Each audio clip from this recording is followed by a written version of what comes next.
వైపు తేరు చూస్తున్నారు. మీ యొద్ద నుండి పరలోకానికి ఆయన ఏ రీతిలో కొనుక్కోబడి ఉన్నాడో మరలా తిరిగి అదే రీతిలో ఆయన రాబోతున్నాడు. దేవుని యొక్క ప్రత్యక్షత కలిగిన వ్యక్తులుగా మీరు నిలబడి మీరు నమ్మకంగా ప్రభు యొక్క సన్నిధానంలోను పరిచర్లోను మీరు ఉండండి.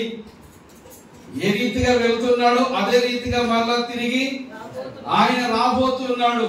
యేసుక్రీస్తు ప్రభువు భూలోకానికి వస్తారు అని, మొదటిసారి వస్తారని ప్రవక్తలు పూర్వం నుండి కూడా ఎంతో మంది ప్రవక్తలు ప్రవచించారు. ప్రవచన నెరవేర్పుగా ఈ లోకానికి ఆయన రావడం జరిగింది. ఆయన వచ్చి ఆయన మొదటిగా సేవ ప్రారంభించి ఆయన 30 ఏట బాప్తిస్మ యోర్దాను నదిలో ఆయన బాప్తిస్మ తీసుకుని బాప్తిస్మ పొందిన తర్వాత ఆయన సేవ ప్రారంభించి స్వార్థ ప్రారంభించి బోధ ప్రారంభించినప్పుడు ఆయన మొదటి మాట ఏమని ప్రకటించాడు తెలుసా? మత్తయి సువార్త పరలోక రాజ్యము. అప్పటి నుండి యేసు 17:4-17లో అప్పటి నుండి యేసు పరలోక రాజ్యం సమీపించింది కనుక మారు మనసు పొందురని చెప్పుచు ప్రకటింప మొదలు పెట్టాడు. ఏమని? పరలోక రాజ్యము సమీపించింది, మారు మనసు పొందండి. ఇది యేసుక్రీస్తు ప్రభు యొక్క బాధ ఏంటంటే పరలోక రాజ్యం సమీపించింది, మారు మనసు పొందండి. పరలోక రాజ్యం సమీపించింది, మారు మనసు పొందండి. పరలోక రాజ్యం వెళ్ళాలంటే ఏముండాలి? మనకి మారు మనసు ఉండాలి. మారు మనసు లేకుండా పరలోక రాజ్యంలో ప్రవేశించడం సాధ్యం కాదు. పరలోక రాజ్యం వెళ్ళడం అంటే ఆసమాసి కాదు. ఎలా ఉన్నామో అలా జీవించేస్తే పరలోక రాజ్యం వెళ్ళలేము. పరలోక రాజ్యం వెళ్ళాలంటే ఒక ప్రత్యేకమైన మనసు ఉండాలి మనకి. అదే మనసు? మారు మనసు. లోకపు మనసు కాదు, లోకపు ఆలోచనలతో కూడిన మనసు కాదు. ఒక మారిన వ్యక్తిగా మనం రుజువుపరచుకోవాలి. ఉదాహరణ చదువులో ప్రభువా ప్రభు అని పిలిచి ప్రతివాడు పరలోక రాజ్యము చేరడు కానీ పరలోకమందున్న నా తండ్రి చిత్త ప్రకారంగా చేయవాడే అందులో ప్రవేశిస్తాడు. చాలా మంది ప్రభువా ప్రభువా అని ప్రార్థన చేస్తారు కదా. ప్రార్థన చేసేవారు చాలా మంది ఉంటారు. అందరూ పరలోక రాజ్యం వెళ్తారా? వెళ్ళరు. మరి ఎవరు వెళ్తారు? పరలోకమందున్న తండ్రి చిత్త ప్రకారంగా ఎవరైతే చేస్తారో. ఆమేన్.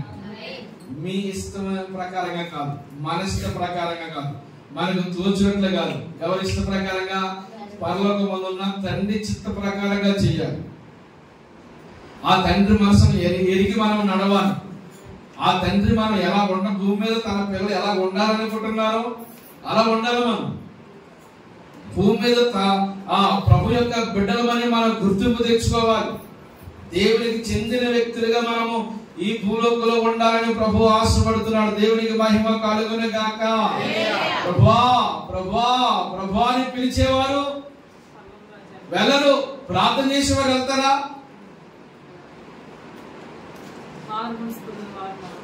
మాట్లాడలేదు. ఎవరైతే తండ్రి చిత్త ప్రకారంగా ఉంటామో చేస్తామో వారి పరలోక రాజ్యం. 18వ అధ్యాయం చూడండి. 18వ అధ్యాయము 3వ వచనం చదవండి. చదవాలి. మీరు మార్పు నొంది బిడ్డల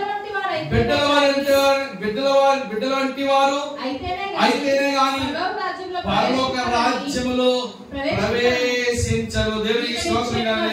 నిత్యం ఇది నిత్యం. ఎవరో మీరు మార్పు చెంది బిడ్డల వంటి వారు అయితేనే గాని పరలోక రాజ్యంలో మీరు చేరరు. ముందే చెప్పాడు ప్రభువా ప్రభు అని పిలిచినంత మాత్రం వెళ్ళడన్నారు. ఇక్కడ మార్పు చెంది బిడ్డల వంటి వారు. పసిపిల్లల మనసులో స్వార్థం ఉండదు. అవునా? పసిపిల్లల మనసు ఆ మొక్కం చూస్తే ఎంత ప్రశాంతంగా ఉంటుందో.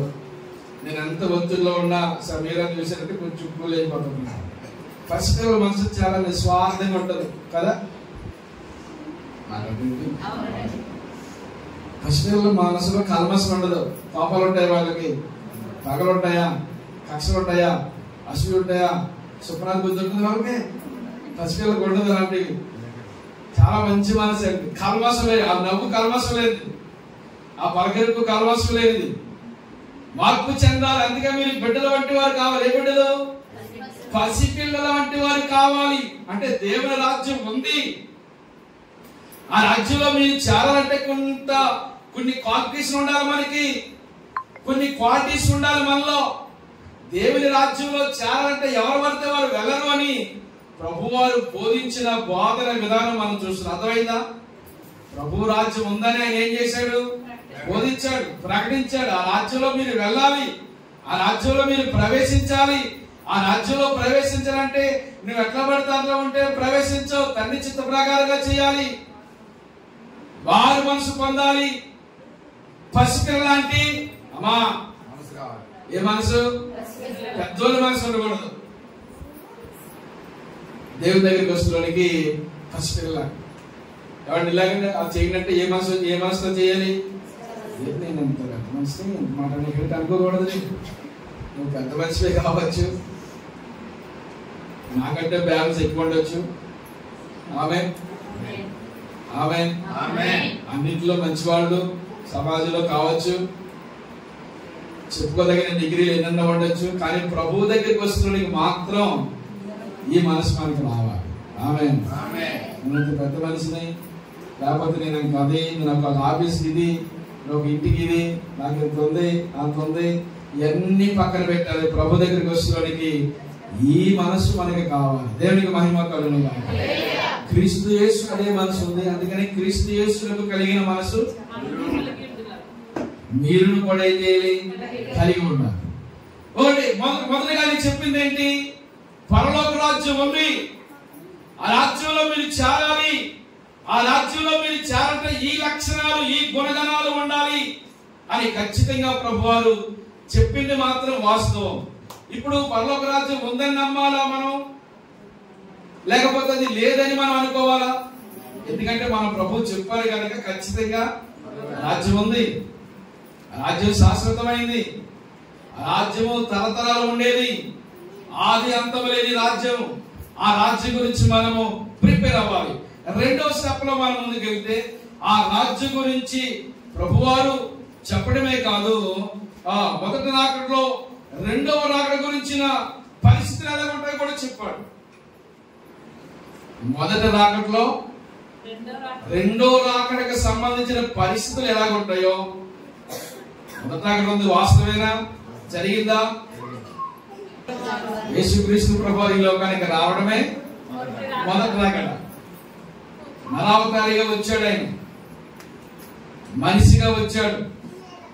మనిషి యొక్క పాపాలన్నీ తన భుజ స్కంధాల మీద వేసుకుని మనందరినీ భరించాడని. ఇది మొదటి రాకడ. మొదటి రాకడలో ఆయన ప్రాణం పెట్టాడు, మొదటి రాకడలో చిత్రహింసలు చేయబడ్డాడు, మొదటి రాకడలో ఆయన యేసుక్రీస్తు ప్రభుగా యేసుక్రీస్తుగా వచ్చాడు. యేసు అంటే రక్షకుడు. ఆమేన్ ఆమేన్. మొదటి రాకడలో ఎలాగొచ్చాడు ఆయన? రక్షకుడు. ఎలాగొచ్చాడు ఆయన? రక్షకుడు. ఈ రక్షకుడు ఏం చేస్తాడు? రక్షిస్తాడు. నిన్ను నన్ను మనందరినీ రక్షించాడు. పూర్వకాలంలో పాప కోపంలో ఉండేవాళ్ళము, శాపముతో కొట్టుమిట్లాడుతూ ఉండేవాళ్ళము. మనల్ని ఆయన రక్షించాడు.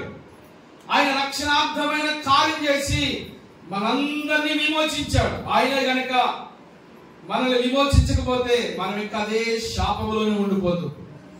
మనందరినీ విడిపించిన, విమోచించిన రక్షకుడు. ఆయనకి యేసు అని పేరు.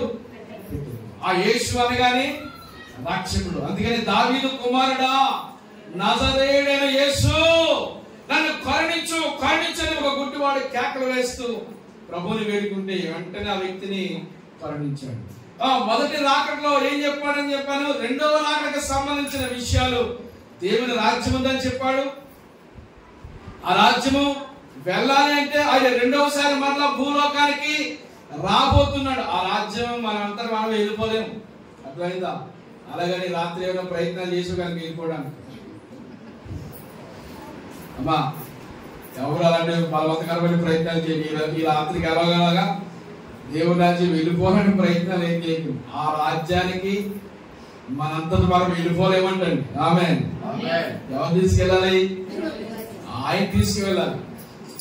ఆయన రావాలి, మనం వెళ్ళాలంటే. ఆమేన్ చెప్పండి. దేవుని రాజ్యానికి మనం వెళ్ళాలంటే మనంతటి మనమే వెళ్ళిపోలేమమ్మా.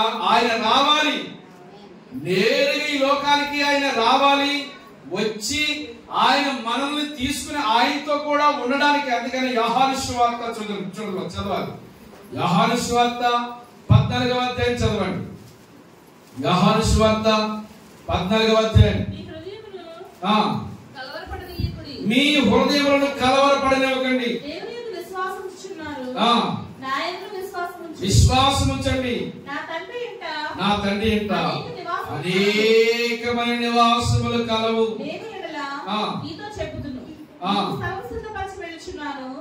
నేను వెళ్ళి మీకు స్థలం సిద్ధపరచని ఎడల నేను స్థలంలో మీరును ఉండులాగున మరలా వచ్చి నా యొద్ద ఉంటకు మిమ్మును దేవునికి మేము మరలా వస్తానన్నాడు ఆయన.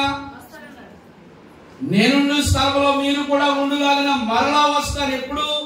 మొదటిసారి వచ్చి ఆయన రక్షణ ప్రణాళిక, రక్షణ కార్యానంతా సిద్ధం చేసి భూలోకంలో ఉన్న సర్వలోక మానవాల కొరకు తన ప్రాణాన్ని పణంగా పెట్టి సమాధి చేయబడి, చనిపోయి సమాధి చేయబడి తిరిగి లేచి పరలోకానికి ఆరోహణమై వెళ్ళిపోయి మరలా తిరిగి నేను భూలోకానికి రాబోతున్నాను. వచ్చేది ఎందుకో తెలుసా?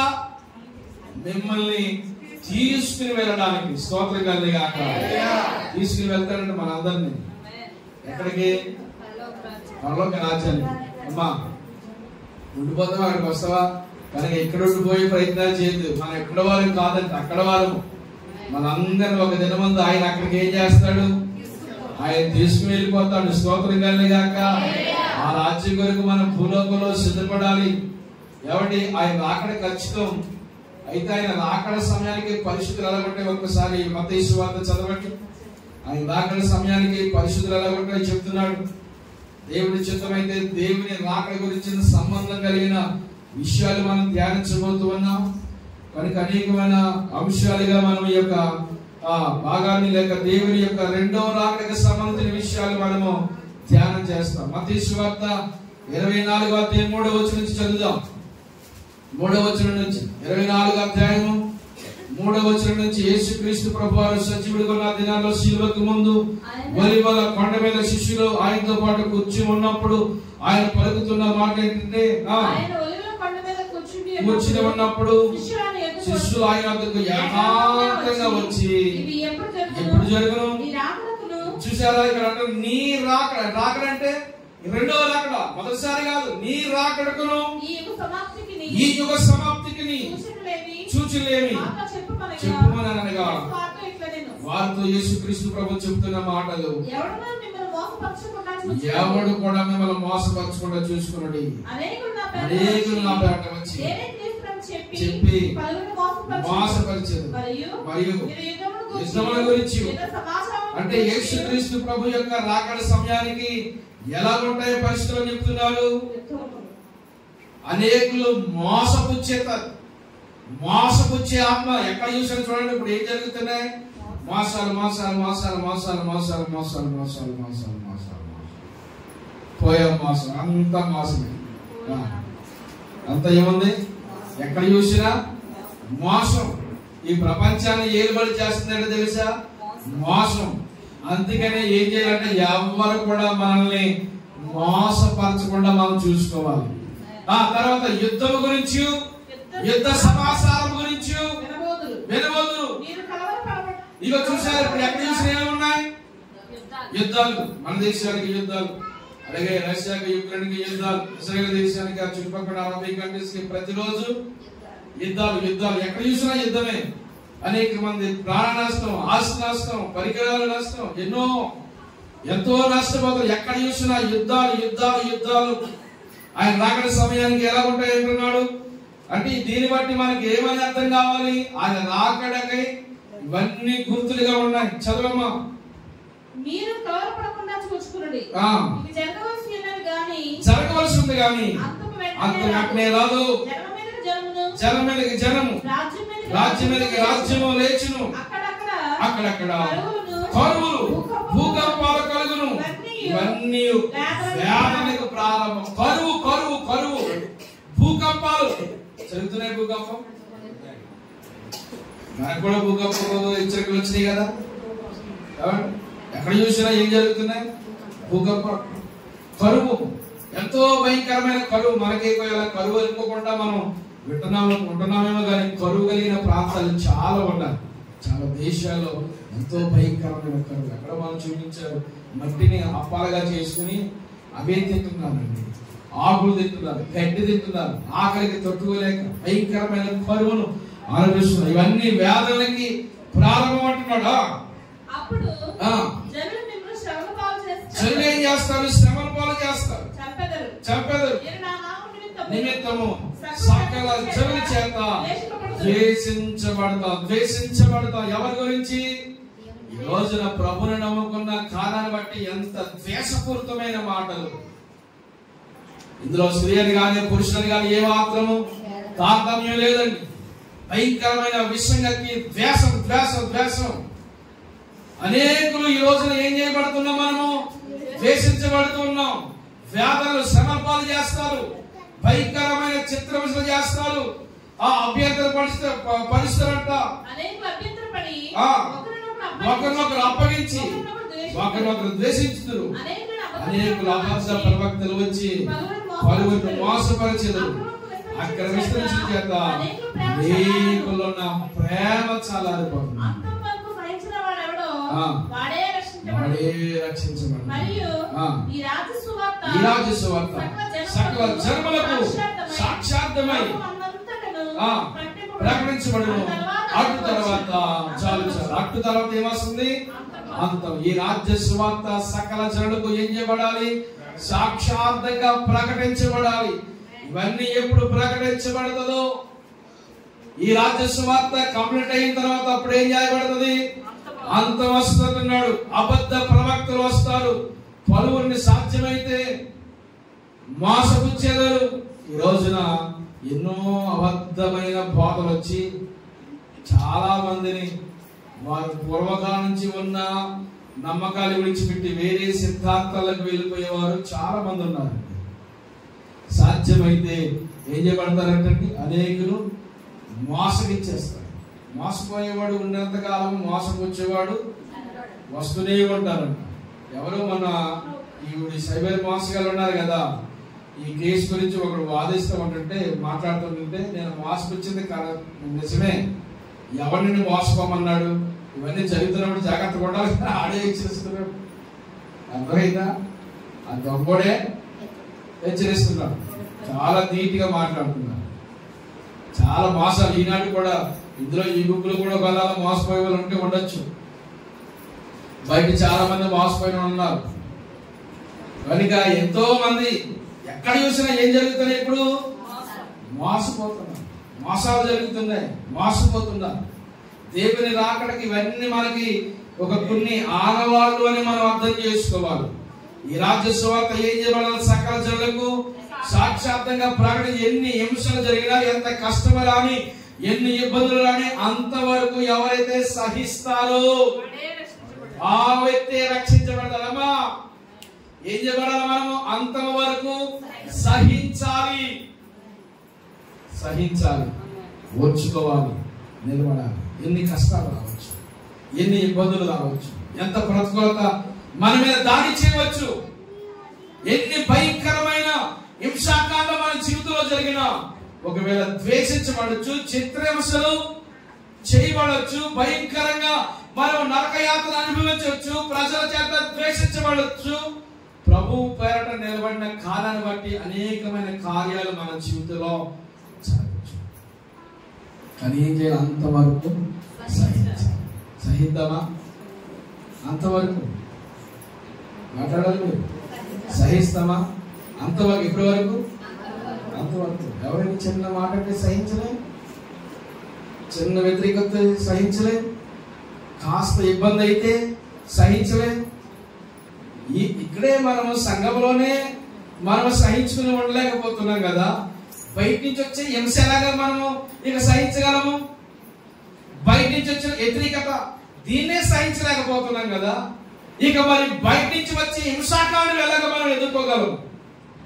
ఎలాంటి భయంకరమైన సిచ్యువేషన్ లో మన కాడంధకారపు లోయలో మనము సంచరిస్తున్నా గాని నిలబడే ఉండాలి. స్తోత్రం కలుగును గాక. బెండవకూడదు, బెదిరిపోకూడదు, చెడియకూడదు, నిలబడే ఉండాలి. ఆ లోయలో కూడా దేవుని సహకారం ఉంటుందా? శ్రమంలో దేవుని సహకారం ఉంటుందా? మరణంలో దేవుని సహకారం ఉంటుందా? ఉంటది అన్ని సందర్భాల్లో. రాజా ఎవరు వెళ్ళగలి నెబుకద్నెజర్ రాజు దగ్గర రాజా ఈ మండుచున్న వేడి కలిగిన అగ్ని కొండలో మా దేవుడు మమ్మల్ని రక్షిస్తాడు. ఒకవేళ రక్షించకపోయినా సరే సరే, కానీ నీవు నిలబెట్టిన ప్రతిమ ఉంది కదా, ఆ ప్రతిమకు మాత్రం మేము ఒక్క బిడ్డము మేము. అది మా కాన్ఫిడెంట్, అది మా నమ్మకం. మా దేవుడు మాకున్నాడు, మా విశ్వాసం మాది. మా దేవుడు మమ్మల్ని రక్షిస్తాడు. రక్షించడానికి మా దేవుడు సమర్థవంతమైన వాడు. స్తోత్రం కానీ అక్క. మా దేవుడు ఎవరు? సమర్థుడు. నీ బాధలో నీకు సహాయం చేయడానికి సమర్థుడు. నీ ఇబ్బందులు విడిపించడానికి సమర్థుడు. కష్టంలో తోడుకు నడిపించడానికి సమర్థుడు. ఆ సమర్థుడైన దేవుడు మనకు ఉండగా లోకం తారుమారవని పరిస్థితులు భిన్నంగా ఉన్నాయి, మేము మాత్రం భిన్నం అనే ఒక నినాదంలో మనం నడిపించబడదు గాక. ఎన్ని కష్టాలు మొదటి రాకడలోనే రెండో రాకడకు సంబంధించిన సూచనలు అంటే ఇప్పుడు మనకి దేనికి సమీపంగా ఉన్నాం? మరొక స్టెప్ ముందు వేసి ఇంకొక రెండు మాటలు చెప్పి నేను ముగిస్తాను. మూడవ పాయింట్ గా ఒకవేళ మీరు రాసుకుంటే రెండవ రాకడకు సంబంధించిన ఖచ్చితమైన ఆనవాళ్ళు ప్రభు చెప్పడం జరిగిందండి. ఖచ్చితమైన బాధ ప్రభు గుర్తులు కొన్ని ఆనవాళ్ళు ప్రభు అని చెప్పాడు. రెండవ రాకడ అనేది ఖచ్చితం. ఇది మాత్రం మొదటి రాకడ ఎంత వాస్తవం జరిగిందా లేదా అదొక కథ. మొదటి రాకడ కథ జరిగిందా? మొదటి రాకడ ఎంత వాస్తవమో రెండో రాకడ కూడా అంతే వాస్తవం. ఆమేన్. మొదటిసారి ఆయన వచ్చింది రక్షకుడిగా వచ్చాడు. ఈ రెండోసారి రాబోతున్నప్పుడు ఆయన ప్రభువుగా వస్తాడు. ఆమేన్.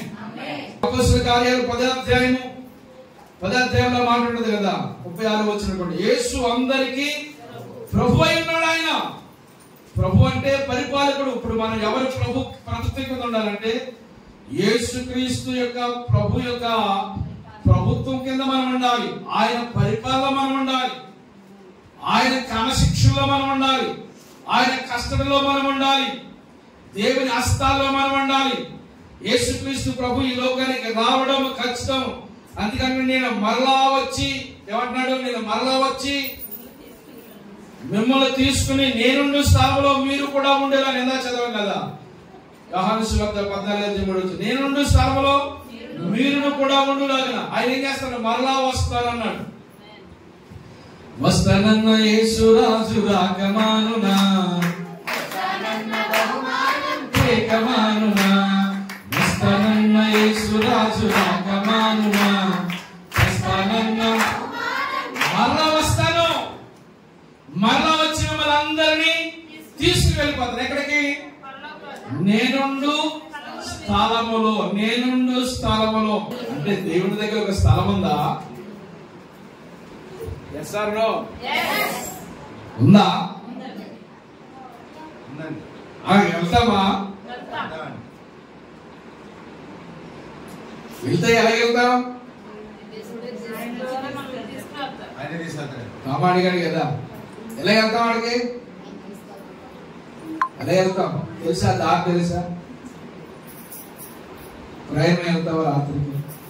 నీ అంతా నువ్వు ఎన్ని ఊళ్ళు తిరిగినా కానీ ఎలా తిరిగినా కానీ అక్కడికి వెళ్ళాలంటే ఆయనే రావాలి. ఆయన స్థలంలో మనల్ని ఏం చేస్తాడంటే ఆయన తీసుకువెళ్తాడు. అలా తీసుకువెళ్తాడు. ఆయనతో మనల్ని నిర్ణయిస్తాడు. మనకి ఒక స్థలము ఉన్నది. ఇక్కడ స్థలం మన జగన్ ఇవ్వలేదని బాధపడకు. ఇప్పుడు ఈ అన్న కూడా మన పెద్ద అన్న కూడా ఇస్తాడో ఎవడని డౌట్ పడకు.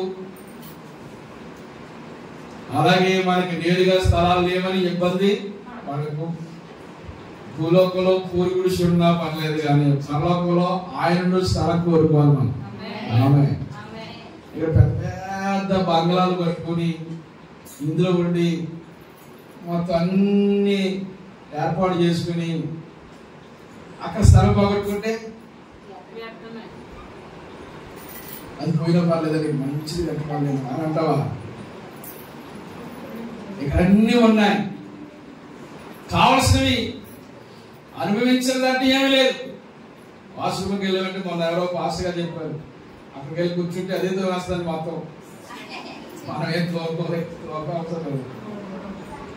కళ్ళు కూడా అదే వేస్తాం, సారం కూడా అదే మొత్తం అన్ని ఎన్ని వసతులంటే అసలు మనిషి లేచి చేసుకోవడానికి కూడా అవకాశం లేదు. గిన్నెలు కావాలంటే అందులో పెట్టేది, బట్టలు కావాలంటే ఇందులో పెట్టేది, అన్నీ అంతే కదా.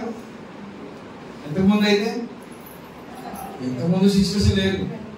ఏమైనా కావాలంటే ఇందులో పెట్టేయడం, ఉతుకోవాలంటే ఇందులో నేర్చుకోవడం, తినాలన్నా అంతే. అంతా ఇంకా మనిషి యొక్క జీవితం ఎంత సుఖసౌఖ్యాలు అయిపోయిందో. ఇక్కడ ఇన్ని సౌఖ్యాలు అనుభవించి, చాలా శ్రేష్ఠ చెప్తాను మాట, ఎన్ని సౌఖ్యాలు ఇక్కడ మనం అనుభవించి ఒకవేళ అక్కడ స్థానం లేకపోతే పరిస్థితి ఏంటి? ఎక్కడ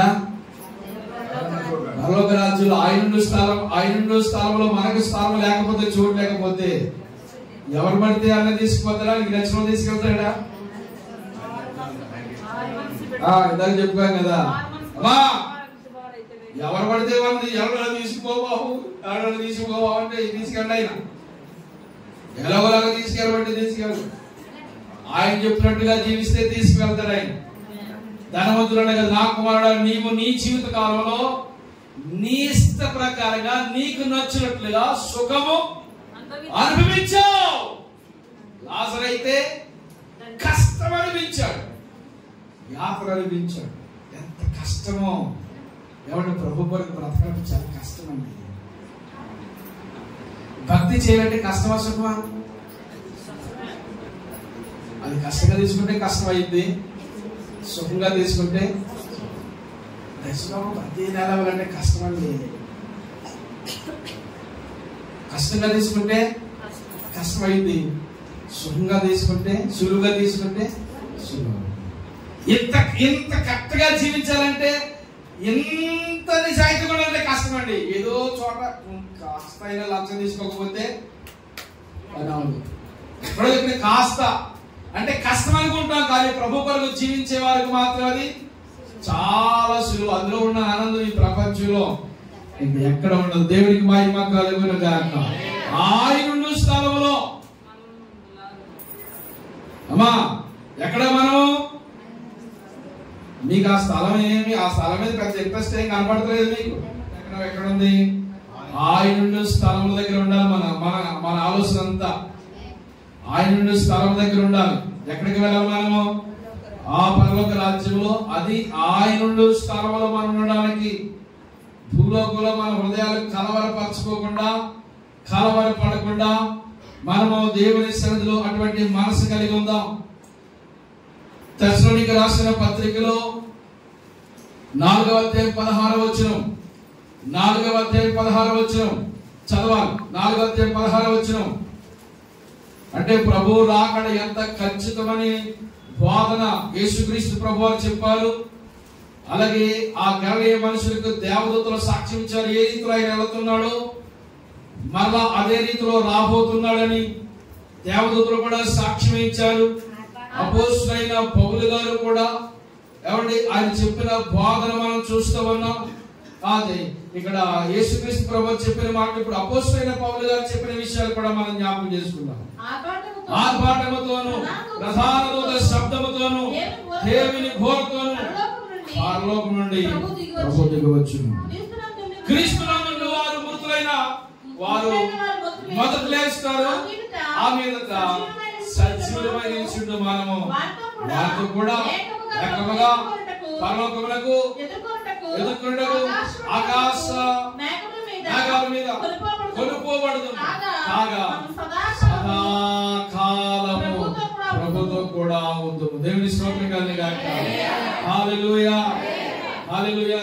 ఆర్భాటముతోను ప్రధాన దూత, వినాలి ఇలాగ ఏనంటారా బాబు, ఆర్భాటముతోను ప్రధాన దూత శబ్దముతోను దేవుని ఘోరతోను పరలోకం నుండి ప్రభు దిగివచ్చుట. ఏమండి ఎక్కడి నుంచి పరలోకుడు ప్రభు ఏం చేస్తున్నాడు? ఇది రెండవ రాకడది, రెండవ రాకడ. మరి పరలోకుడు ఏం చేస్తాడు? ప్రభు వారు దిగి వస్తాడు. దిగి వచ్చినప్పుడు ప్రభునందు మృతులైన వారు మొదట లేస్తారు. మొదట ప్రిఫరెన్స్ ఎవరిది? ప్రభునందు మృతులైన వారిది. మొదట వారు కలుసుకుంటారంట ప్రభుని. ఆమేన్ ఆమేన్ ఆమేన్. ఇదేంటి ఎవరైనా చచ్చిపోయినప్పుడు చెప్పాలి కానీ ఈ మాటలు ఇప్పుడు చెప్తారండి, మేము బ్రతికున్నాం కదా అనుకుంటారు. మీరు తెలుసుకోవాలి కదా, ప్రతి విషయం రాకడానికి సంబంధించిన విషయాలు తెలుసుకోవాలి కదా. ప్రభునందు మృతులైన వారు మొదట ప్రిఫరెన్స్ వాళ్ళు. ఇందాక అమ్మగారు సాక్ష్యం ఇచ్చారు కదా, మొదట మా అత్తమ్మగారు లేస్తారు, వాళ్ళే వెళ్ళిపోతారు. అలాగే మా అన్నయ్య గారు, నాకు ఇష్టమైన అన్నయ్య గారు కూడా చెప్తారు, ఆయన దేవుని దగ్గరికి వెళ్తారు. అలాగే మీ కుటుంబంలో మీకు ఇష్టమైన వారిని కోల్పోవచ్చు. మన కుటుంబంలో మన ఫ్యామిలీస్ వాళ్ళ గురించి ఏం చింతించకండి, బాధపడకండి. వాళ్ళు ఎక్కడికి వెళ్తారు? మొదట ప్రిఫరెన్స్ ఎవరిది?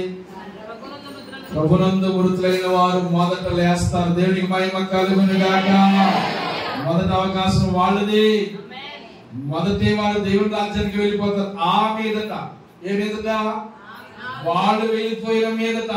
ఎవరు వెళ్ళిపోయిన మీదట? మృతులైన వారు వెళ్ళిపోయిన మీదట. ఆ మీదట సజీవులుగా ఉన్న నీవు నేను మనం ఏకముగా ప్రభువుని ఎదుర్కొనడానికి ఆకాశ మండలంలో మేఘముల మీద యేసుక్రీస్తు ప్రభువు ఎలాగైతే మేఘం మీద వెళ్ళాడో, ఇందాక మనం చూసాం కదా, యేసు ప్రభువు ఎలా మేఘం మీద వెళ్ళాడో మనం కూడా మేఘాల మీద మనం ఏం చేస్తున్నారండి? మేఘాల మీద యేసు వచ్చుచున్నాడు, పరిశుద్ధులందరినీ తీసుకుపోతాడు. మేఘాల మీద యేసుక్రీస్తు ప్రభువు వస్తారు. అదే మేఘం మీద మనం కూడా ఏం చేస్తారంటే ఆయన తీసుకుని వెళ్ళిపోతాడు. ఇదంతా ఎప్పుడు జరిగింది? రెప్పపాటు. రెప్పపాటున మారాలి,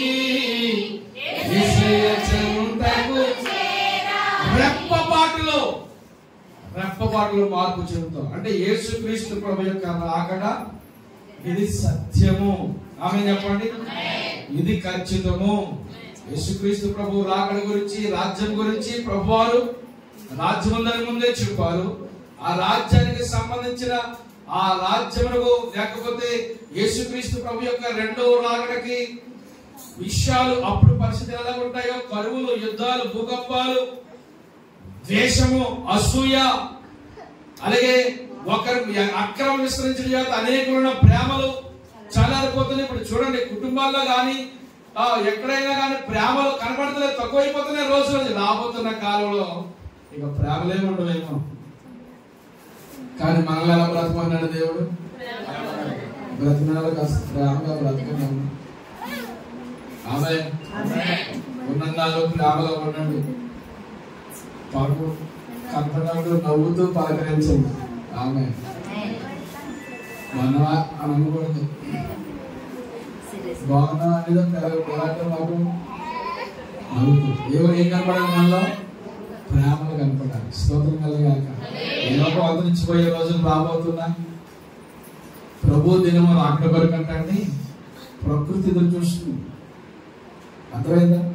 ప్రభు దినము రాకడ వరకు ప్రకృతి ఎదురు చూస్తుంది. పేతురు పత్రికలో ప్రకృతి ఎదురు చూస్తూ ఉంది. ప్రకృతి సిద్ధపడుతున్నాం రాకడ వరకు. మరి మనం సిద్ధపడుతున్నామా? రాకడ ఉంది సత్యం. దేవుని యొక్క రెండవ రాకడ అతి త్వరలో రాబోతుందని ఎప్పుడు కాలం చెప్పలేవు. కాలాలు, సమయాలు తెలుసుకోవడం మీ పని కాదు. మరి ఏం చేయాలి? మనం మెలుగుండి ప్రార్థన చేయాలంటే. స్తోత్రం కలుగాక. ఆయన రాకడ ఎప్పుడు వస్తుంది? ఆయన రాకడకి సంబంధించిన గుర్తులు మనకు చూపించాడు. ఆయన రాజ్యం ఉందని చెప్పాడు. ఆయన రాకడ వచ్చే సమయానికి ఎలాగ మార్పులు జరుగుతాయో చూపించడం జరిగింది. ఆయన రాకడ అనేది ఖచ్చితము. ఆర్భాటముతో, ప్రధాన దూత శబ్దముతో, దేవుని పూలతో పరలోకమున ప్రభు దిగి వస్తాడు. ఆయన దిగి వచ్చినప్పుడు మృతులైన వారు మొదలు లేస్తారు. ఆ మీద సజీవులుగా నిలిచిండు మనము. ఆమేన్. ఇదంతా ఎప్పుడు జరిగింది?